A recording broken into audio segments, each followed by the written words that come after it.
이게 이제 좀 그 길게 하면 시간이 오래 걸리니까 간단히 얘기할게요. 여기 작년에 예. 내가 지인한테 돈을 빌려줬는데 네. 그 전에 네. 돈을 빌려줬는데 돈을 안 적어서 작년에 그 법무사 가가지고요. 예. 저기 그 서류를 썼어요. 뭐 어떤 내용 증명이나 그래서 뭐 이런 걸 하셨어요? 1년 안에 갚아준다 해가지고 그게 예. 서류를 썼는데 네.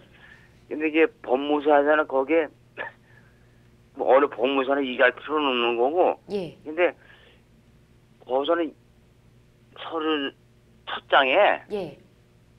인증서라고 써 있어요. 인증서요? 예. 예. 인증서나 뭔지 모르지만은 예. 인증서라 가지고 인증서는 이제 다음 달이면 끝나거든요. 예. 근데 그럼 인증서가 다음 달까지 돈을 안 주면은 네. 그게 흐름이 어떻게 되는 거야? 인증서가 나 뜻을 그렇군요. 몰라가지고. 그러니까 정리를 좀 해보면 누군가에게 돈을 빌려 주셨는데 돈을 갚지 않아서 그걸 기다리다 작년에 법무사 사무실을 가셔서 뭔가 서류를 작성하신 것 같네요. 그분과 함께. 그렇죠. 그래서 1년 안에 갚겠다라는 내용을 쓰셨는데 이제 1년이 거의 다 돼간다는 말씀이신 거죠? 예. 그래도 갚지 않으면 어떻게 되는 것이냐 질문 주신 것 같습니다. 이게 인증서 서류 뜻이 이게 내가 이게 법이 허락이 되는지 어떻게 되는가 몰라서 묻는 거고요. 저희가 이제 좀 하나씩 알려드리면서 진행을 해보도록 할게요. 자, 변호사님께서 아마 궁금한 점이 더 있으실 거거든요. 자, 권만수 변호사님과 인사 나눠보시죠. 자. 네, 안녕하십니까. 권만수 변호사입니다. 예. 네, 반갑습니다. 제가 사건에 대해서 몇 가지 더 여쭤보겠습니다. 인증서를 받으셨다라고 했는데 그 인증서 내용에 그 이제 차용하신 금액, 대여하신 금액에 대해서 적혀 있고 변제하지 않을 경우에 협의 없이 않을 경우요? 네, 그 이제 돈을 갚지 않을 경우에 강제 집행이라든가 경매를 할 수 있다라는 내용이 혹시 적혀 있습니까? 그게 없어요. 그게 적혀 있지 않으세요? 그게 저기 1년 안에 또 완부를 한다 이렇게 적혀 있어요. 네네. 그 이후에 대해서는 어떻게 적혀 있지 않고요? 네, 없어요, 그게. 네네. 그 서류에는 인증서 이외에 다른 이름은 혹시 없습니까? 이게 저기 상대방하고 내 이름하고 그것만 적혀 있는데요. 네네. 일단은 채무에 대해서 공증을 받으신 것으로 보입니다. 이 사건에 대해서 좀 어느 방향으로 풀어가면 될지 제가 정리해서 설명을 좀 드리겠습니다.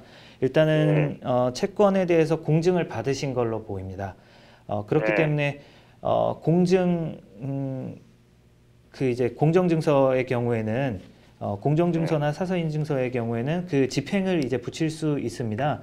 집행이라는 게 강제 집행으로 부동산이나 어떤 채권에 대해서 압류를 한다든지 경매를 한다든지 그런 부분을 이야기를 합니다.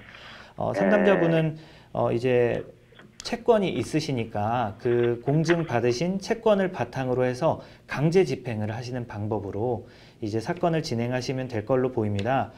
그래서 공증 받으셨으면 보통은 이제 판결문이나 뭐 지급명령 이제 뭐 증서라든지 그런 부분이 집행 권한이 되는데요. 이 사건에서는 공증 받으신 서류가 집행 권한이 그대로 될 수 있습니다. 그래서 공정 증서에 의한 집행으로 이제 보시면 되겠는데요. 그 공정 증서로 이제 집행을 하시면서 부동산에 대해서 경매를 하신다든지 채권에 대해서 이제 압류를 하시면 될 것 같습니다. 그래서 공정 저기 한 가지만 물어볼게요. 네, 말씀하세요. 공증이라는 거 이게 뜻이 뭐예요? 공증이라는 것은 이제 사인 간의 어떤 채권 관계를 명확히 증거로 남겨놓는 겁니다. 그래서 어떤 분쟁을 사전에 예방을 하고 실제로 그러한 법률 행위가 있었는지를 명확하게 입증하는 역할도 하고 있습니다. 그러면은 그러면 그게 우리 저기 텔레비전만 저기 경매를 이렇게 하잖아요. 네네. 근데 이게 경매라도 할 수 있는 거예요? 네, 할 수 있습니다. 그러면은 그게 본인 앞으로 돼야 되는 거요? 집사 앞으로 돼야 되는 거요?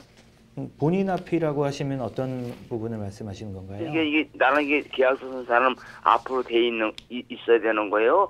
집수는 앞으로 돼 있어야 되는 거예요? 네, 그 계약서 명의자가 강제 집행을 하는 이제 채권자가 될 수 있습니다.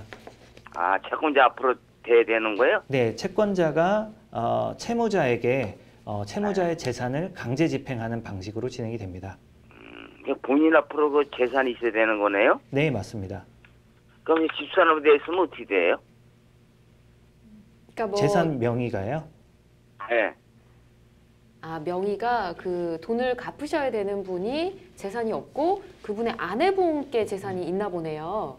네, 아내분으로 돼 있는 걸로 알고 그럼 있거든요. 어떡하죠, 변호사님? 네, 뭐 그런 경우에는 원칙적으로는 이제 재산 집행이 안 되는데요. 어떤 네. 채무 변제 과정에서 아내분이 어떤 보증을 이제 그 물상 보증을 선다거나 그런 경우에는 가능하고 그렇지 않은 경우에는 원칙적으로는 재산 집행이 불가능합니다. 그래서 채무자의 재산이 그것 이외에 뭐 별도로 무엇이 있는지를 찾아보는 과정이 필요할 걸로 보입니다.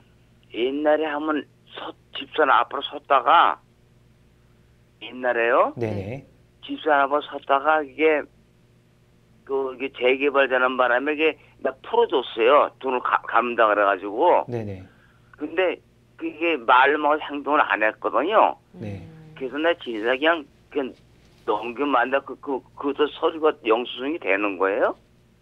일단은 채무가 생긴 이후에 명의가 변경되었거나 한다면 사회행위에 해당하는지를 검토를 해봐야 되는데요. 만약에 사회행위에 해당하면 그 어떤 그 아내분께 증여한 부분을 취소하고 다시 그 이제 소유자 명의로 되돌리거나 아니면 직접 이제 채무를 그 아내분께 청구해서 받을 수 있는 상황이 될 수도 있습니다. 그럼 다시 써야 되나? 그러면 내가 한 가지만 더 물어볼게요. 네. 요게 집사람을 하던가 여기 남편을 앞으로 하던가 우리가 하면은 그 서류 쓰고 나면은 경매하는 거 있잖아요. 네네. 경매를 뭐 1년이고 2년 하다 경매를 하잖아요. 네. 그 경매 그걸 뭐라 그래 경매 선게 공중하는 게 경매 그 이름이 뭐예요? 뭐 경매를 진행할 수 있는 방법을 지금 궁금해하시는 건가요? 아니 경매 이름이 있을 거 아니에요, 이게. 경매 이름이요? 계약서 쓸 적에. 예, 계약서 쓸 때 경매 이름이면 어떤 걸 뜻하는 걸까요, 변호사님? 강제 경매 신청을 하시면 되는데요. 예, 이게 어떻게 경매를 이렇게 하는 게 차용증 쓸 적에 그 용어가 있을 거 아니에요? 네네, 강제 경매 신청입니다. 지금은 집행 강제 권한, 경매요? 네네, 집행 권한이 있으신 거예요. 집행 권한이라는 건 보통 판결문을 이야기하는데요. 공증을 받으셨기 때문에 공증을 바탕으로 해서 집행을 하실 수 있는 상황이에요. 그래서 그러니까 다시 쓰게 되면 강제 경매를 해가지고 쓰면 되는 거예요? 아니요, 다시 쓰시는 게 아니고요. 지금 있으신 공증 서류를 바탕으로 해서 이제 경매를 진행을 하시면 됩니다. 그래서 지금 다 쓴 게 뭐냐면 차용공 지불각서로 이렇게 써 있어요. 네, 지금 있으신 서류가요? 네. 네네. 그걸 공증을 차용공? 받으셨기 때문에 그걸 바탕으로 해서 집행이 가능하신 거예요. 그래요? 네네. 그럼 집사람으로 돼 있으면은 집사람 앞으로 다시 해야 될 거 아니에요? 네, 그렇죠. 차용증을 다시 쓴다면 그런 내용으로 변경해서 쓰실 수도 있습니다. 집사람으로 해가지고요? 네네. 그럼 이 사람한테는 재산이 안 되고 집사람 돼 있으면은 이 사람 재산이 없으면 그 하나만 하네? 네, 그렇죠. 그 재산이 없으면은 이제 채권의 만족을 가져올 가능성이 좀 낮게 될 테니까요. 어떤 보증을 요구를 한다든지 그런 방식으로 진행을 하시면 되지 않을까 싶습니다. 무슨 말인지 알아들었습니다. 네, 알겠습니다. 네, 도움이 네, 되셨으면 고맙습니다. 좋겠습니다.